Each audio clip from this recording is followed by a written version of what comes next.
सभी को जय मसीह की। आज हम परमेश्वर का वचन देखते हैं प्रियो, उत्पत्ति 2 उसका 18। फिर यहोवा परमेश्वर ने कहा, आदम का अकेला रहना अच्छा नहीं, मैं उसके लिए एक ऐसा सहायक बनाऊंगा जो उससे मेल खाए। यहाँ पर जब हम परमेश्वर का वचन पढ़ रहे थे प्रियो, तब हम देखे कि परमेश्वर के वचन में जब आदम की रचना हुई, सृष्टि हुई, तब परमेश्वर ने उसे देखा।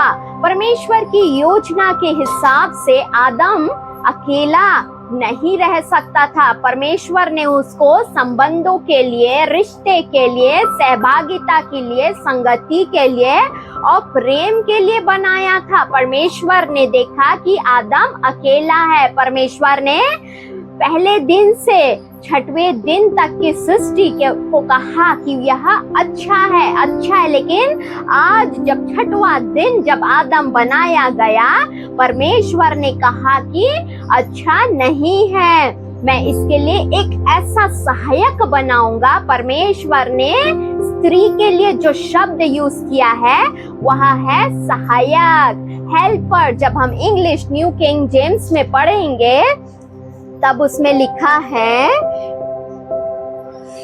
and the Lord God said, it is not good that man should be alone, and I will make him a helper comparable to him. परमेश्वर ने आदम के लिए कहा कि it is not good to be alone, अकेला रहना अच्छा नहीं है।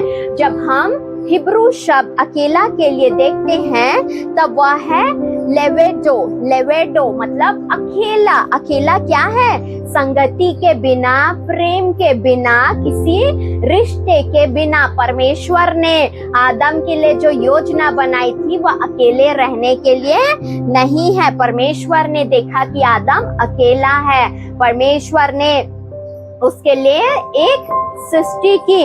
उसने उस सृष्टि को सर से नहीं निकाला, पैर से नहीं निकाला, वो आदम के बगल से, उसके रिब से, उसके पसली में से निकाला और उसके में मांस भर दिया। तब आदम ने कहा, यह मेरी हड्डियों में की हड्डी और मेरे मांस में का मांस है। एग्जैक्टली उसी के जैसा आदम का रूप है, वैसे ही हवा का रूप बनाया गया।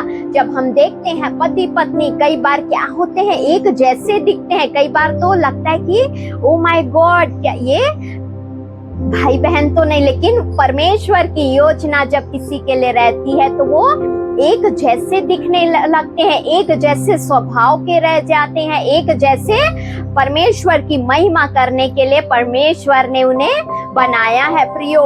इसलिए परमेश्वर ने कहा कि आदम का अकेला रहना अच्छा नहीं। जब हम हिब्रू शब्द देखेंगे अच्छा नहीं के लिए, तो वो लॉ मतलब नहीं, चेव मतलब अच्छा, उत्तम या लाभदायक। यह अच्छा नहीं है, यह लाभदायक नहीं है कि आदम या पुरुष अकेला रहे। परमेश्वर की योजना क्या है? बहुत ही ज्यादा महान है अपने लोगों के लिए। परमेश्वर चाहता है कि विश्वासी केवल उसी के साथ संगति ना करे, वह एक दूसरे के साथ, जिन्हें वे जानते हैं, जिन्हें वे नहीं जानते, हर किसी के साथ वह प्रेम के साथ, सहयोगिता के साथ में आपसी प्रेम मेल मिलाप कर सके। परमेश्वर क्या है? हमारा बहुत ही महान है।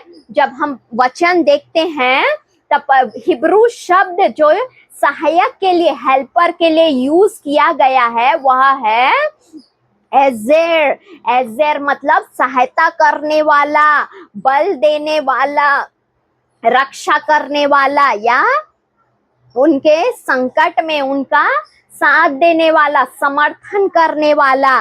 जब हम सहायक के लिए वर्ड जब हम देखें तो परमेश्वर के लिए भी यह शब्द इस्तेमाल किया गया है प्रियो।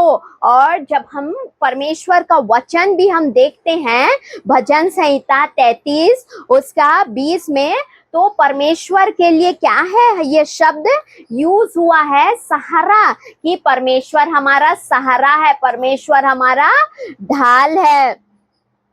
तो जो पर हम क्या करते हैं, हम अपने परमेश्वर की हर समय हम सहायता खोजे, क्योंकि वही एकमात्र हमारा सहारा है। होली स्पिरिट हमारा डिवाइन हेल्पर है। इसलिए प्रियो, हर समय हमें परमेश्वर की उपस्थिति में अपने अपने पति पत्नी के साथ में क्या करना है, हमें आना है। पति पत्नी परमेश्वर की महिमा के लिए बनाए गए। सबसे पहला रिश्ता जो परमेश्वर द्वारा स्थापना किया गया है, वह स्थापित रिश्ता है पति पत्नी का रिश्ता, और वह सबसे बड़ा रिश्ता है। इसलिए प्रियो, इस रिश्ते में परमेश्वर क्या किया है, आदर रिस्पेक्ट को लेकर आया है। और ये परमेश्वर विवाह परमेश्वर की योजना के द्वारा नियुक्त किया गया रिश्ता है। और इसीलिए कोई भी शैतान, कोई भी चालाकी इस रिश्ते में नहीं करना है। क्यों? क्योंकि यह रिश्ता परमेश्वर के द्वारा स्थापित है। कई बार क्या करते हैं लोग, इस रिश्ते में वो घुसने की कोशिश करते, गड़बड़ी पैदा करने की कोशिश करते हैं प्रियो, पर ऐसा कभी नहीं करना चाहिए। क्योंकि परमेश्वर क्या है, संबंधों को बनाना, रिलेशन को बनाने वाला हमारा परमेश्वर